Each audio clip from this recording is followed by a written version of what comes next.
بسم اللہ الرحمن الرحیم۔ 8 مارچ 2025 ناظرین، میں چند دن کے وقفے کے بعد آپ کے سامنے اقبال کا ایک شعر ہے کہ وجود زن سے ہے تصویر کائنات میں رنگ، وجود زن سے ہے تصویر کائنات میں رنگ، اسی کے ساز سے ہے زندگی کا سوز دروں۔ ناظرین محترم، اس شعر میں اقبال نے عورت کی عظمت کا اعتراف کیا ہے اور وہ کہتے ہیں کہ یہ جو کائنات ہے اس کا حسن جو ہے وہ عورت کا رہین منت ہے۔ آج سے 1450 سال قبل رسالت مآب صلی اللہ علیہ وآلہ وسلم کا جب اس دنیا میں ظہور ہوا تو اس سے پہلے کا جو عرب معاشرہ تھا وہاں عورت کی حیثیت ایک جانور سے بھی بدتر تھی۔ آپ جانتے ہیں کہ عرب لوگ جو تھے وہ غیرت کے نام پر اپنی بچیوں کو پیدائش کے ساتھ ہی زندہ دفن کر دیتے تھے کہ کل ان کے ساتھ کسی قسم کا کوئی سٹگما وابستہ نہ ہو یا ان کی بدنامی نہ ہو۔ اور پھر عورت کو آپ صلی اللہ علیہ وآلہ وسلم نے ماں، بہن، بیٹی، بیوی کے حوالے سے، ان تمام رشتوں کے حوالے سے وہ تکریم اور وہ عزت بخشی کہ دنیا کی عورت جو ہے وہ اسلام کی اسے شکر گزار ہونا چاہیے، اسے اسلام کا شکر گزار ہونا چاہیے کہ اسلام نے عورت کو وہ مقام دے دیا جو تاریخ میں کسی بھی دور میں دیگر معاشروں میں اسلام سے ہٹ کر نظر نہیں آتا۔ میں نے یہ جو تمہیدی گفتگو کی ہے یہ اس لیے کی ہے کہ آج جو 8 مارچ ہے یہ دنیا میں، پوری دنیا میں عورت کے عالمی دن کے طور پر منایا جاتا ہے۔ اس کا آغاز 1909 میں امریکہ سے ہوا، پہلی دفعہ اسے عورت کے دن کے طور پر منایا گیا۔ پھر 1910 میں ایک سال بعد کوپن ہیگن میں ایک انٹرنیشنل کانفرنس ہوئی جس میں اسے انٹرنیشنل ویمن ڈے کے طور پر منایا گیا اور اسے جو ہے اسے باضابطہ حیثیت بھی دے دی گئی عورت کے ایک عالمی دن کی۔ لیکن اقوام متحدہ نے 1977 میں اسے باضابطہ طور پر عورت کے عالمی دن کے طور پر اسے تسلیم کر لیا اور پھر 1970 کے بعد جو ہے یہ پوری دنیا میں مختلف ممالک میں اس کا انعقاد ہوتا ہے۔ ہر سال 8 مارچ کو یہ دن منایا جاتا ہے۔ آج سے 10 سال ادھر اگر دیکھا جائے تو پاکستان میں عورت کے عالمی دن کے موقع پر کسی قسم کا کوئی ڈیبیٹ ہمیں نظر نہیں آتی تھی، لیکن پچھلے چند سالوں سے ہمارے بڑے شہروں میں جس میں لاہور اور اسلام آباد جو ہے وہ نمایاں ہیں، وہاں کچھ خواتین جو ہیں وہ سامنے آئی ہیں اور انہوں نے اس دن کو جو ہے وہ منانا جب شروع کیا ہے تو اس کے موقع پر یہ چند خواتین ہیں ہمارے معاشرے کی جو الٹرا ماڈرن فیملیوں سے شاید ان کا تعلق ہے، تو ان کے ہاتھ میں کچھ پلے کارڈز تھے اور ان کے ساتھ کچھ نوجوان بھی تھے، ان کی عجیب و غریب ہیئت قضائی تھی، بال بڑے ہوئے اور بڑے الٹرا ماڈرن انہوں نے بھی لباس پہنے ہوئے ہیں۔ تو وہ جو ہے عجیب و غریب پلے کارڈز ان خواتین نے اور کچھ نوجوان لڑکوں نے بھی اٹھائے ہوئے ہوتے ہیں جن پر انتہائی واہیات اور بےہودہ قسم کے کچھ نعرے درج ہوتے ہیں جو ہماری معاشرتی اور ہماری مذہبی اقدار سے سراسر منافی ہوتے ہیں۔ بتانے کی ضرورت نہیں ہے، شرم آتی ہے نام لیتے ہوئے بھی، لیکن چونکہ زبان زد عام ہے اور آج 8 مارچ کا دن ہے، آج بھی آپ اسے میڈیا پہ شاید آپ کو دیکھنے کو ملے کہ میرا جسم میری مرضی، اپنا کھانا آپ گرم کر لو، اب میں صحیح طرح سے بیٹھ گئی ہوں وغیرہ وغیرہ، اس طرح کی بےہودہ گفتگو ہوتی ہے اس میں۔ ناظرین، ہم صرف مسلمان ہی نہیں ہیں، ہمارا تعلق پاکستانی معاشرے سے ہے اور ہم پاکستانی بھی ہیں اور ہم مسلمان بھی ہیں۔ جس طرح کہ میں نے عرض کیا کہ اسلام نے 1400 سال پہلے، 1450 سال پہلے عورت کو ایک تقدیس اور ایک تکریم عطا کی جس کی کہیں اور کسی معاشرے میں کسی اور مذہب میں نظیر نہیں ملتی۔ تو میں سوچنے کی بات یہ ہے کہ ہماری عورت جو ہے اسے کون سی وہ بات ہے، کون سے وہ حقوق ہیں جو میسر نہیں ہیں۔ ہاں، کچھ کسی حد تک میرے خیال میں ہیں جو باتیں جو جائز بھی ہیں کہ عورتوں کا جائیداد میں حصہ جو اسلام نے مقرر کر دیا، جو آپ صلی اللہ علیہ وسلم نے جس کے لیے سختی سے تاکید کر دی، ہمارے معاشرے میں اب بھی کچھ جگہوں پر ایسا صورتحال نظر آتی ہے کہ ان عورتوں کو اس سے محروم رکھا جاتا ہے۔ تو یہ بات بالکل کرنی چاہیے، اور اس کے ساتھ میرے خیال میں ہر ذی شعور جو ہے وہ اس نعرے کے ساتھ کھڑا بھی ہوگا۔ لیکن جہاں تک پاکستانی معاشرے کا تعلق ہے، گزشتہ اگر آپ کچھ دہائیوں سے اٹھا لیں تو عورتیں ہر شعبے میں بڑی باوقار طریقے سے کام کرتی ہوئی نظر آتی ہیں، اور سب سے اہم شعبہ سیاست ہے، جس میں عورت کا مقام جو ہے، تمام ہماری عورتیں جو ہیں وہ یقیناً اس سے متفق بھی ہوں گی کہ یہ واحد وہ ملک ہے، اسلامی ملک ہے، جس کی سربراہ جو ہے ایک خاتون رہی ہے، محترمہ بے نظیر بھٹو شہید، اور وزیر اعظم کے طور پر جو ہے انہوں نے اس ملک پر 2 دفعہ حکمرانی کی ہے۔ آج پاکستان کا جو سب سے بڑا صوبہ ہے پنجاب، 12 کروڑ سے زیادہ جس کی آبادی ہے، اس کی چیف منسٹر محترمہ مریم نواز صاحبہ ہے۔ یہ ویسے موٹی مثالیں ہیں، میں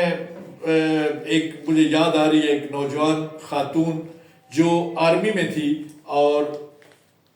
جو میرے خیال میں ایئر فورس میں تھی، اور وہ شہید ہوئی تھی، وہ ہماری فلائنگ آفیسر تھی، اور ان کا جہاز کریش ہوا تو وہ شہید ہو گئی۔ یونیفارم میں ہمیں خواتین نظر آتی ہیں، آرمی میں نظر آتی ہیں، پولیس میں نظر آتی ہیں، دیگر ہمارے محکموں میں نظر آتی ہیں،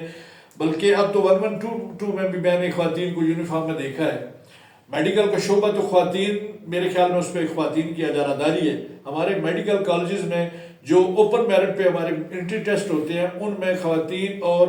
مردوں یعنی لڑکوں اور لڑکیوں کے لیے کوئی تخصیص نہیں ہوتی، جو آگے بڑھ جائے، جو زیادہ نمبر لے جائے، اسے داخلہ مل جاتا ہے۔ اور یہ ہمارے معاشرے میں ہے اس طرح کہ ایک تو یہ ہے کہ ذہانت کے حوالے سے بھی خواتین کو برتری حاصل ہے کہ وہ زیادہ نمبر لیتی ہیں ہماری بچیاں آج کل کی، اگر ہمارے رجحانات دیکھے جائیں۔ دوسرا یہ ہے کہ چونکہ وہ انڈور رہتی ہیں، زیادہ ٹائم انہیں گھروں میں رہنے کا موقع ملتا ہے، وہ اچھی تیاری کرتی ہیں، جبکہ بچے آؤٹ ڈور سرگرمیوں میں بھی تھوڑے مصروف رہتے ہیں، تو اس طرح وہ اس دوڑ میں نمبروں کے حوالے سے ان سے پیچھے رہ جاتے ہیں، اور ہمارے میڈیکل کالجز میں ہماری بچیاں ہمارے بچوں کی نسبت زیادہ داخلہ لیتی ہیں۔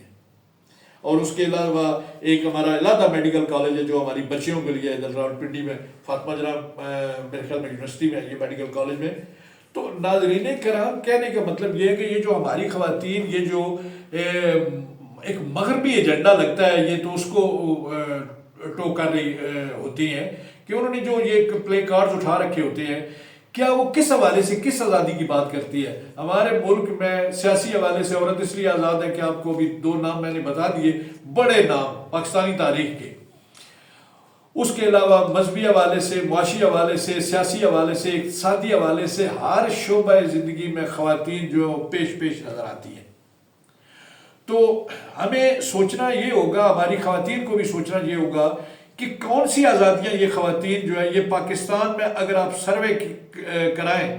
تو میرے خیال میں یہ 0.01% بھی شاید خواتین نہیں ہوں گی جو اس طرح کی جو آزادیاں ڈیمانڈ کر رہی ہیں، جو انہوں نے پلے کارڈز پہ وہ نعرے لکھے ہوئے ہوتے ہیں۔ تو ناظرین کرام، اس سے ہوتا یہ ہے کہ یہ جو مغربی ممالک کا ایجنڈا ہے، ہم جیسے کمزور اور ترقی یافتہ، ترقی پذیر جو ممالک ہیں، ان پر وہ امپوز کرنا چاہتے ہیں، تو ان کی وہ جو لائن ہے وہ لے کے یہ خواتین ہمارے معاشرے میں اسی طرح کی آزادیوں کا اگر تقاضا کرتی ہیں، جس طرح کہ وہاں یورپ کی صورتحال ہے، وہ ایک علیحدہ معاشرہ ہے، ان کی اپنی زندگی ہے، ان کے اپنی اقدار ہے، ہماری اپنی اقدار ہے۔ تو کیا یہ جو وہاں ننگ دھڑنگ ایک کلچر ہے خواتین کے حوالے سے دیکھنے میں آتا ہے، کیا اس طرح کی ایک آزادی ہماری عورت کو چاہیے؟ ہرگز نہیں۔ میرے خیال میں ہماری کوئی باشعور عورت جو ہماری کالجز میں، یونیورسٹیز میں اگر آپ سروے کرا لیں تو میرے خیال میں 99.9% خواتین جو ہے ہماری، وہ بالکل ان جو ہمارا جو رہن سہن ہے، ہمارا جو کلچر ہے، ہمارا جو لباس ہے، ہماری جو طور اتوار ہے، جس طرح ان کو ہمارے معاشرے میں مرد کی طرف سے تکریم ملتی ہے، وہ اس سے مطمئن نظر آتی ہے۔ یہ جو خواتین جو پاکستان میں آٹے میں نمک بھی میرے خیال میں مثال صحیح نہیں ہوگی، اس سے بھی بہت ہی کم تعداد میں جو سامنے آتی ہیں، اور جس طرح کے نعروں سے وہ پاکستانی عورت کی آزادی کا علم اٹھائے اپنے آپ کو ان کا نمائندہ ظاہر کرتی ہے، یہ کسی صورت بھی ہماری خواتین کی نمائندہ خواتین نہیں ہیں۔ تو کہنے کا مطلب یہ ہے جو میں نے اتنی گفتگو کی ہے لمبی، اس میں صرف یہ آپ کے سامنے سوال رکھنا ہے، اور اس میں ہمارے مذہبی طبقات، ہمارے سیاسی اکابرین، ہمارے ڈاکٹرز، پروفیسرز، انٹلیکچوئلز، دانشور جو ہے، یہ ہمیں مل بیٹھ کے سوچنا چاہیے کہ ہمیں کیا اس طرح کے یہ جو سلوگن ہیں ان کو پروموٹ کرنا چاہیے، ان عورتوں کو جس طرح ہمارا میڈیا جو ہے وہ اپنی کچھ مجبوریوں کا میرے خیال میں اسیر ہے، وہ بھی ان کے پیچھے چل پڑتا ہے، اور ان کو چونکہ دنیا میں اس حوالے سے بھی ہوتا ہے کہ بولنے پر پابندی نہیں ہونی چاہیے، بالکل نہیں ہونی چاہیے، اپنی رائے کا اظہار کرنے کا ہر بندے کو حق ہے، لیکن جو معاشرہ ہمارا ہے، ہماری اقدار ہے، جہاں ان پہ ضرب پڑتی ہے، جہاں ان کی ٹوٹ پھوٹ کا عمل ہمیں نظر آنا شروع ہو جائے، جس طرح کے نعروں سے یا اس قسم کی جو تنظیمیں سامنے آتی ہیں، تو میرے خیال میں ان کی ہمیں کبھی کسی بھی طرح حوصلہ افزائی نہیں کرنی چاہیے۔ یہ میں نے اپنی گفتگو آپ سب کے سامنے رکھ دی، نتیجہ میں آپ پہ چھوڑ دیتا ہوں۔ ہمارے لیے کیا ضروری ہے، ہماری خواتین کے لیے کیا ضروری ہے؟ میں نے جہاں تک اپنی خواتین کو نوٹ کیا ہے، جو دیکھا ہے اپنے ارد گرد، اپنی فیملیز میں، اپنے رشتہ داروں میں، اپنے قبیلوں میں، اور اپنی جو خواتین ہمارے ایجوکیشن کے شعبے میں مجھے نظر آئی ہیں یا جن سے ہمارا ملنا بیٹھنا ہوا ہے، وہ کسی بھی طور پر ان خواتین کے ایجنڈے سے متفق نہیں ہے۔ لہٰذا اس کا میں آپ پہ چھوڑتا ہوں کہ ہمیں کس طرح کا ماحول جو ہے ہمیں سوٹ کرتا ہے۔ ناظرین کرام، آج 8 مارچ کا دن ہے، اور عورت کی سیاسی آزادی، اس کی مذہبی آزادی، اس کی معاشی آزادی، اس کی سماجی آزادی، ہر حوالے سے ہم قائل ہیں، لیکن اپنی لیمیٹیشنز میں، اپنی حدود کے اندر رہتے ہوئے۔ میری اس گفتگو کو ہر بندہ اپنی اینک سے وہ میرے خیال میں وہ دیکھے گا، یا میری اس لیکچر کو، لیکن میرے خیال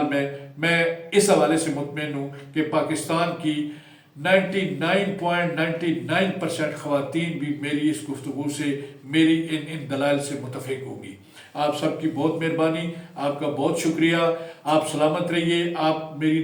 دعاؤں میں ہر وقت رہتے ہیں، اپنی دعاؤں میں مجھے بھی شامل رکھیے۔ چلتے چلتے پاکستان زندہ باد۔